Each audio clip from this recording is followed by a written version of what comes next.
Добрый вечер. А теперь о главном.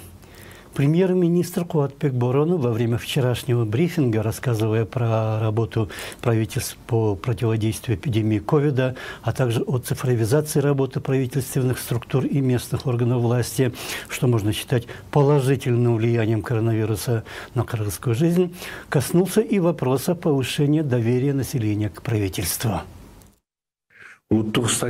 Согласно постоянно выпускаемому Национальным статистическим комитетом индексу доверия населения, в 2020 году доверие к 3 органам повысилось. Это если в прошлом году доверие населения к органам внутренних дел составляло 15,1 балла, то в текущем году 40,8 балла. Органам здравоохранения в прошлом году было дано 17 баллов, в нынешнем году 36,7. Органы сельского хозяйства в прошлом году имели 24,9 балла. В нынешнем году доверие населения к ним поднялось до 33,5 балла. Как Статком вычислил, что доверие к некоторым госорганам выросло за полгода на 170%, не совсем понятно. На его сайте говорится, что методология разработана Национальным институтом стратегических исследований на основе действующих международной практики, правил и стандартов, полученных экспертиз Межгосударственного статистического комитета СНГ и утвержденных коллегией Статкомитета. Также говорится, что для измерения доверия применяются и опросы. Но почему тогда в результате появляются некие баллы, а не проценты от общего числа опрошенных, тоже не совсем понятно.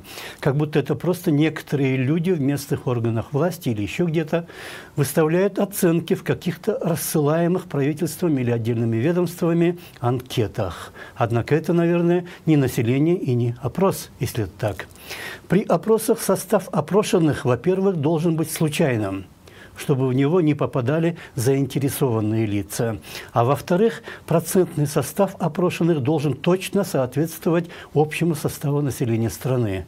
Если, например, в Кыргызстане в сельском хозяйстве занято 30% населения, а студентов 2%, то среди 1000 опрошенных 300 человек должны быть тружениками села, а 20 – студентами.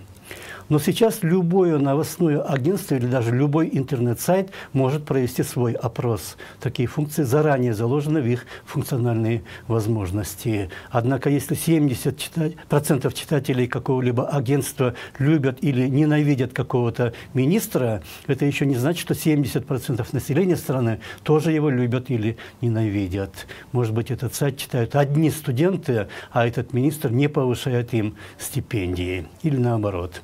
Проводил ли в последнее время Статкомитет какой-либо опрос, не сообщается. Мы лишь видим, как на его сайте появляются таблицы, называемые «Оценка деятельности государственных органов исполнительной власти и органов местного самоуправления», с цифрами, которые являются баллами. А эта оценка считается индексом. Наверное, какая-то методика вычисления этих баллов существует, но на сайте Статкомитета мы ее не нашли. В начале сентября были опубликованы и результаты другого опроса. Его провела компания CR Research and Consulting по заказу Американского международного республиканского института при финансовой поддержке американского агентства USAID. Они опросили 1223 человека, 75% которых были участниками их предыдущих опросов, а оставшиеся 25% случайным образом отобрали из объединенной базы данных. При этом на вопросы ответили только 47% опрошенных, и оказалось, что самой известной населению партией Кыргызстана является СДПК. Опрос проводился в августе, а уже в начале июля было известно, что в выборах изъявили желание участвовать 44 партии. Результаты публикуются в начале сентября, когда как раз начинается предвыборная кампания. Для чего проводятся такие опросы? Нельзя недооценивать возможности технологические, технические, организационные, финансовые тех, кто является заказчиками и действительными выгодоприобретателями этого опроса. Основная цель этого вопроса не в том, чтобы предоставить нашим избирателям, политическим партиям, обществу в целом объективные данные, а наоборот посеять сомнения, то, что предстоящие выборы будут честными, беспристрастными и справедливыми. То есть в обществе умышленно предвзято создается мнение, что 5 октября при подведении итогов будут не те результаты, которые отражены в вопросе. А для чего появились последние баллы статкомитета, вполне понятно. Надо выдать желаемое за действительное. Это была программа о главном. Ее вел я, Нарен Аиб. Всего вам хорошего и до свидания.